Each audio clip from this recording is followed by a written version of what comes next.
Mesdames et messieurs, bienvenue dans cette édition du journal sur la RTNK. Ouvrant là par cette actualité, le président national de l'UNC, Vital Kamerhe, vient de faire une nouvelle mise en place au sein de son parti. Plusieurs nouvelles têtes dans sa nouvelle équipe. Alfred Maïcha a été nommé porte-parole, alors que l'ancien porte-parole Jolino Makelele est nommé directeur de cabinet. Les détails avec Justin Mwamba. La nouvelle mise en place a débuté par la désignation de Billy Kambale comme secrétaire général de ce parti et remplace Aimé Bodji Sangara, nommé vice-premier ministre du budget. Débuté par son cabinet, l'ancien porte-parole du gouvernement Jolino Makelele occupera la fonction du directeur de cabinet de Vital Kamerhe. À son tour, le député national Bertin Mubozi prend la place de Molendo Sakombi à l'interfédération de Kinshasa. Un cadre de ce parti. Parmi les avocats de Vital Kamerhe, Maître Alfred Maïcha prend le commande du porte-parole national de ce parti après l'avoir occupé au niveau de la province du Sud-Kivu. Pendant ce temps, c'est Makulo Charlotte qui chapeautera la fédération des femmes alors que Stern Tama dirigera la zone Afrique de la diaspora de l'UNC. Dans la suite des nominations, Assina Bindimon Rifin est secrétaire général adjointe Zone Est, Maniema, Sud-Kivu et Tanganyika. D'autres nominations, notamment Mambole Léon, Mayo Mambeke Jean Baudouin, Tumba Boachank Nicole, Miru Akili Prosper, Mbindou Lentondo Crispin, sont nommés membres du bureau du collège consultatif près le président national de l'Union pour la nation congolaise. Il y en a plusieurs membres, notamment Chamuna Nicolas Odeokard, Missare Mugombera Claude, Bonga Laïs Guillaume, Mushizi Mfundiko Kizito, Tayaye Mouyala Bibish, Claudine Bampori Kinamega Benjamin-Marie, Biga Boisuka Telesfor et tant d'autres.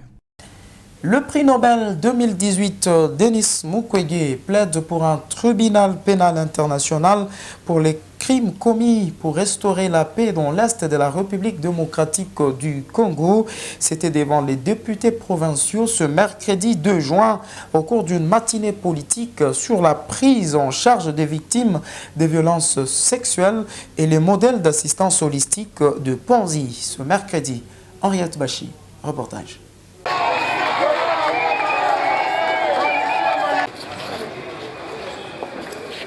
Devant le député provincial du Sud-Kivu, Dr Mukwege a adressé les tableaux sombres de violence utilisés comme armée de guerre au Sud-Kivu. Pour le prix Nobel 2018, dans l'Est de la RDC, les violences est méthodique, parfois collectives, en moyenne 3 hommes sur une femme, dans nos villages et en public. Des exactions qui se font par des tortures. Le prix Nobel de la paix encourage la création d'un tribunal pénal pour les crimes commis en RDC et demande aux députés de prendre conscience de cet état de choses. Et je pense que si nous tous, on est sensibilisés et comprendre que la violence sexuelle, c'est une menace pour notre société, c'est une menace qui est planifiée, c'est une menace qui a un impact destructeur énorme. Je crois que c'est la seule façon de pouvoir y arriver. Nous devons sensibiliser également nos chefs coutumiers. Et nous pouvons utiliser pour transformer notre société. Et lorsque nous parlons, par exemple, de la justice transitionnelle, on ne va pas mettre de côté ces gens.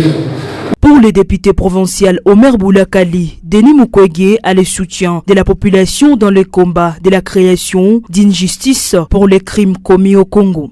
Donc Denis Mukwege n'est plus seul désormais.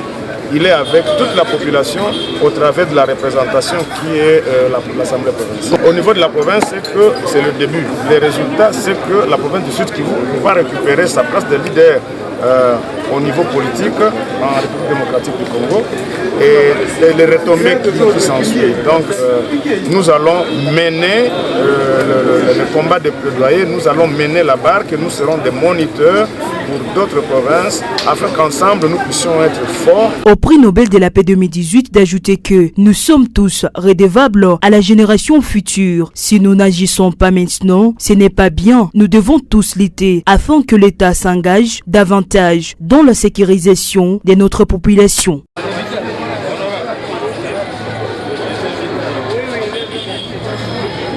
Et dans le même chapitre, les actrices d'épée et groupes communautaires accompagnés par les organisations membres de Rien sans les femmes bénéficient d'une formation sur le leadership transformationnel, négociation et résolution pacifique des conflits. Objectif, maîtriser les techniques pour la transformation pacifique des conflits dans l'Est de la RDC. Cet atelier de 2 jours, soit du 2 au 3 juin, se tient dans la salle de réunion du dépôt pharmaceutique des Saint-Pé, situé non loin de la mairie de Bukavu.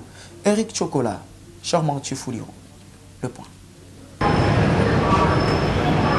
Ils sont au total 20 femmes réunies autour d'une table qui discutent sur les approches fondamentales pour conduire le dialogue communautaire en vue d'améliorer la participation des femmes à la consolidation de la paix au Sud Kivu. Ces assises reviennent dans le cadre du projet Tufaulu Pamoja appuyé par CAFOD et veut que les 20 femmes formées soient à mesure de comprendre le conflit, le transformer en paix à travers l'influence des prises de décisions et plaidoyer auprès des autorités. Cette approche de l'amélioration des capacités et compétences des bénéficiaires fonde sur l'amplification de la voix et la représentativité des femmes et jeunes dans la sphère des prises de décision. Alice Koubé, point focal, l'adjointe du mouvement Rien sans les femmes au Sud Kivu, elle en parle. Le mouvement Rien sans les femmes, en organisant cette activité, a principalement 2 objectifs, et de renforcer les capacités et les compétences des 220 personnes à raison de 20 personnes pour chaque axe.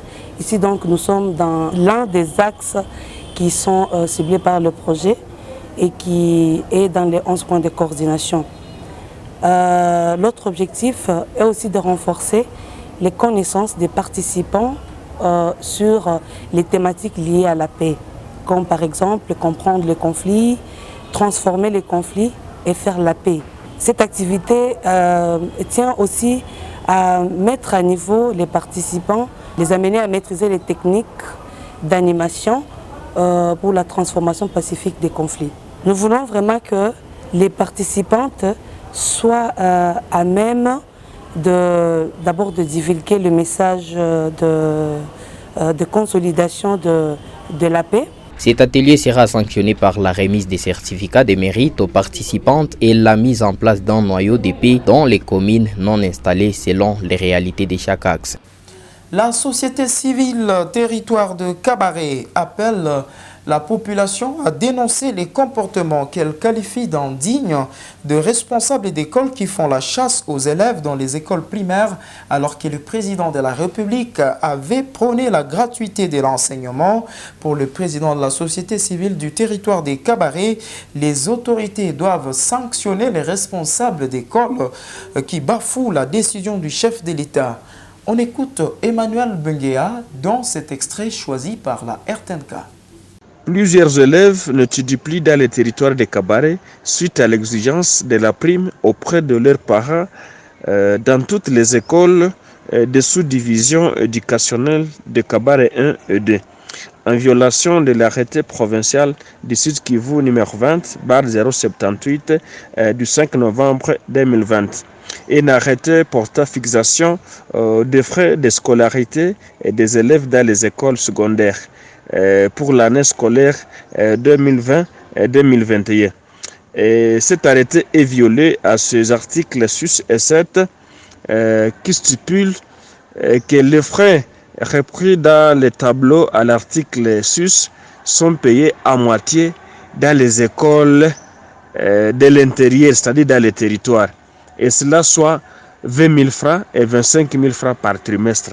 Mais aujourd'hui, certains préfets exigent aux parents d'élèves de payer 40 000 francs et 50 000 francs par trimestre, et comme c'est le cas dans la ville de Bukavu, pendant que cet arrêté interdit à ces derniers de ne pas faire payer la totalité dans les territoires, comme c'est le cas aujourd'hui dans Kabaré.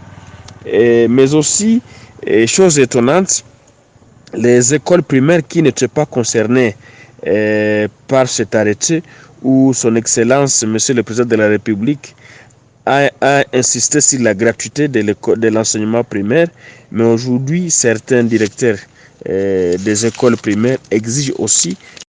Toujours à Kabaré, où le coordonnateur de l'Union des associations des transporteurs opérateur économique Bukavu Kisangani rejette en bloc les allégations selon lesquelles une association sans but lucratif serait en train de tracasser les usagers de la route Chivanga-Bunyakiri à travers les barrières érigées à Kafourmaé et Bitale en territoire des Cabarets.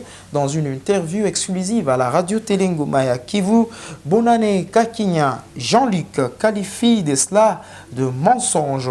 Il indique qu'il s'agit plutôt d'une opération de mise en place par la population avec les transporteurs pour récolter les fonds servant au réaménagement de la route en attendant les travaux de réhabilitation en dégradation très avancés.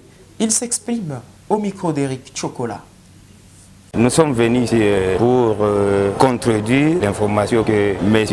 Dunia Bouengue, c'est une information mensongère. Il a dit qu'on est en train de tracasser, mais c'est faux. Nous nous sommes convenus de contribuer pour maintenir notre route. On a pris des cantonniers, au moins 53 cantonniers, de midi jusqu'à Boulambika. Et les travaux sont visibles, mais c'est comme s'il n'a jamais passé là-bas. Toute la population peut le dire parce que tout le monde passe et il voit les cantonniers. Nos cantonniers volontaires travaillent 3 jours par semaine, lundi, mardi et le samedi. Nous voulons que la route soit praticable et que tout le monde arrive à Bunyakiri, à Hombo sans problème. Attendons l'intervention du gouvernement central parce que nous-mêmes, nous ne pouvons pas réussir. Et le quartier d'Endéré, dans la commune d'Ibonda, a déjà enregistré plus de 1400 déplacés de Goma. Une précision donnée par les chefs de ces quartiers dans une interview ce mercredi 2 juin à la RTNK. Albert Migabo pense que certains déplacés sont logés dans des familles d'accueil qui n'ont même pas de moyens pour leur propre survie. Il fait appel aux organisations humanitaires et aux personnes de bonne volonté pour enfin venir en aide à ces personnes dépourvues de tout. On l'écoute. À partir de dimanche 23 jusqu'à hier soir, le bilan est de 1492 personnes que nous avons rencontrées dans nos avenues après avoir fait une ronde dans toutes les avenues de notre quartier d'Ender. Ils n'ont rien, je dis rien sur eux, raison pour laquelle je lance un appel d'affection à tous ceux-là qui peuvent intervenir ou encore nous voulons plaider pour une assistance humanitaire holistique. Nous parlons holistique parce que nos amis n'ont rien. Nous demandons même aux églises, nous demandons aux hommes ou encore à nos notables ou encore aux hommes de bonne volonté de venir en aide nos confrères et sœurs, nos compatriotes qui sont en détresse dans notre quartier d'Ender. Les ménages qui les accueillent sont aussi paupérisés, ils n'ont rien, ils sont vraiment dépourvus d'une manière, économiquement ils sont dépourvus, ils n'ont pas la capacité d'avoir plusieurs lits, d'avoir même les matelas, même la nourriture, vous allez comprendre, même les habits. Nous voulons que ces gens puissent se faire identifier. Nous lançons ce cri d'alarme et nous disons NON. Le quartier d'Ender n'est pas un dortoir, n'est pas un gîte pour les gens qui viennent s'aventurer dans notre quartier d'Ender. Et le sport, pour finir avec cette édition, le FC Ibonda Sport a été sacré champion de la Ligue provinciale de football au Sud Kivu. C'est à l'issue de la finale jouée entre Ibonda Sport et Ajax. Le score qui a sanctionné ces matchs est de 2-1 en faveur de Ibonda Sport. Ce journal s'achève. Merci de l'avoir suivi. L'actualité reste en continu sur le www.rtnk.org et sur toutes les plateformes numériques de la RTNK. Au revoir.